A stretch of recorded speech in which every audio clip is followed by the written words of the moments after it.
వైఎస్ఆర్ కాంగ్రెస్ పార్టీకి.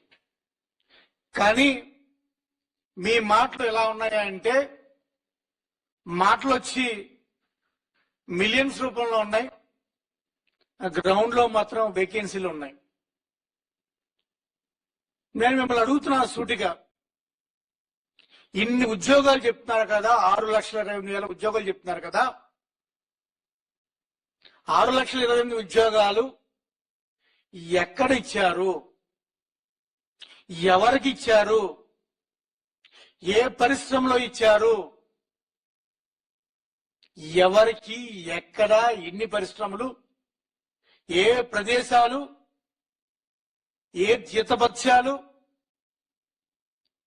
ఆ ఉద్యోగాల పేర్లు, హోదాలు ఇవన్నీ కూడుకొని ఎందుకయ్యా ఒక వెబ్సైట్ లో పెట్టవు, ఒక ఓపెన్ డొమైన్ ఎందుకు పెట్టవు? నువ్వు నిజంగా కూడా పెడితే మేము కూడా చప్పట్లు కొడతాం కదా, మా బాబు చాలా సూపరు, 6,28,000 ఉద్యోగాలు ఇచ్చేశాడని చెప్పుకుంటాం కదా.